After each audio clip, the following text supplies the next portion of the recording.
Hi everyone, Mike Riley here with Gaining Altitude Financial, and I'm going to put together a case study for you here today. I know that they're very popular because people enjoy looking at real numbers with real people.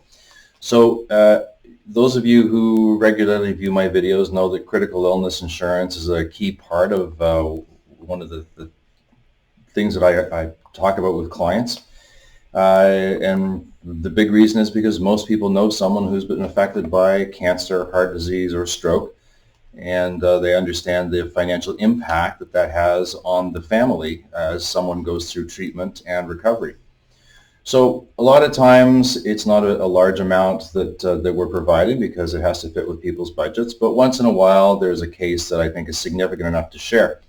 And so this is one I've been working on, and it involves a local lawyer. She's 45, has built a good practice, makes about $150,000 a year, and has about $300,000 of savings in RRSPs. So the reason that this is important is because this individual, as a professional, understands that if she's diagnosed with ovarian cancer, for example, the prospect of her continuing to operate her law practice and continue to bring in income during that time when she's going through chemotherapy and radiation and maybe surgery and all of the other things that go along with cancer, um, it's going to take a significant impact. You just won't have the focus, won't feel well, and may, to be frank, choose to focus on something other than the law for that period of time, mainly her own health. So if she's going to be out of the practice for a year or so, how do you replace that $150,000? Well, there's two ways really.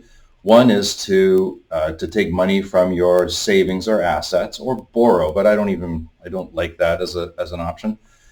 Or the other is to use critical illness insurance. So critical illness insurance is a type of insurance that pays a lump sum tax-free if you're diagnosed with cancer, heart disease, stroke, etc. It's not the same as disability. You may still be able to work, but you can choose to use that insurance money to offset your own lost income. You can use it to go and seek alternative treatments elsewhere.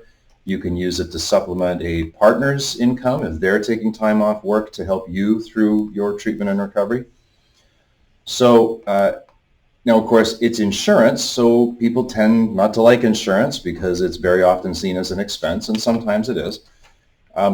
But they tend to discount the value that will have because, well, I don't want to pay a bunch of premiums to an insurance company for that. I'll just save my own money, or I'll use my own money. Or some of the ones I hear is I'll still go to work no matter how sick I am. That's probably a video for another time.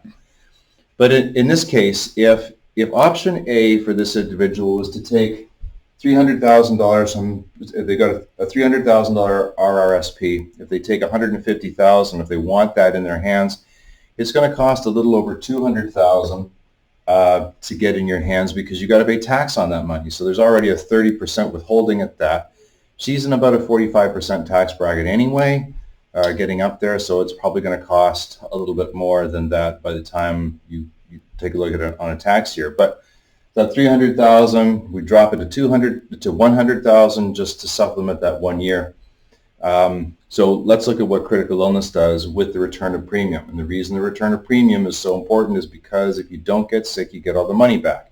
So all that conversation about it being an expense, now it becomes a savings tool. So there's really three situations I'm going to look at. So this black line here is from the time that she's 45, so next year at 46, up until age 60 when she's hoping to retire.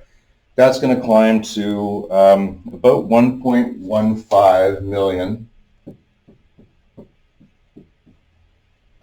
She's making $600 a month contributions. We're looking at an 8% rate of return, which I think is reasonable over that time. So that's if she doesn't have critical illness, she never gets sick. That's what we're looking at. Now, the alternative situation is she gets cancer at 50 and takes a year away from her work, and she's going to take 200,000 out of the RRSP. So that red line comes along here till age 50, and now we've got a drop down to just under 100,000, with the intent that after 2 years we're not doing anything, and then we start to save back up again. And by the time she's 60, you're about $540,000 of retirement savings. So by using that $200,000 and not contributing for 2 years, has cost about $600,000 of retirement savings. So hopefully she's recovered and is right back to working full speed. But if you know people that have gone through cancer, they're not always the same person on the other side of it. But let's say that she is. At age 60, we've got a $600,000 retirement gap. That means she's probably going to have to keep working past 60 because of the time it took to go through that cancer treatment. Now, the alternative is if she has a critical illness policy and gets sick, well, right here, that $150,000 comes in from the insurance company, and she's going to continue the money that's invested is going to grow. Maybe she doesn't contribute for a year or so here, but I see no reason why she wouldn't. It's a little bit less at the end. It's about $1.1 million. So the premiums did cost a little bit of her overall, but I'm pretty sure that somebody who's had cancer, survived it, isn't going to sniff at having a $50,000 difference in their retirement. The other situation is she doesn't get sick, and at the end of that, she gets all the money back again. It is a little bit less. It's now $1.06 million that she gets back because she didn't get the 150.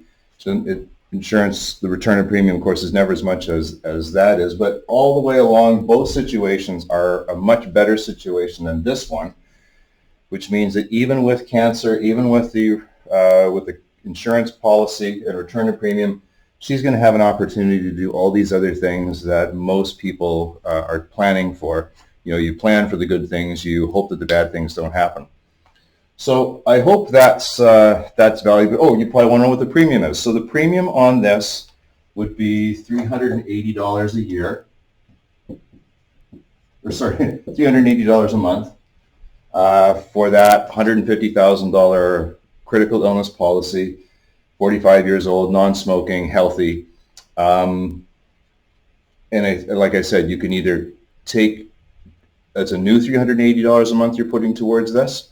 So it's new savings, or you can, as she does the 600,000, she puts this into that. So now she's going to put 220,000 into the RSP and 380 into the critical illness. So if you'd like to see how this works with you and run some numbers, please let me know. I'd be happy to sit down and take you through the same exercise. Anyway, Mike Riley, Gaining Altitude Financial, helping you gain altitude and gain some confidence.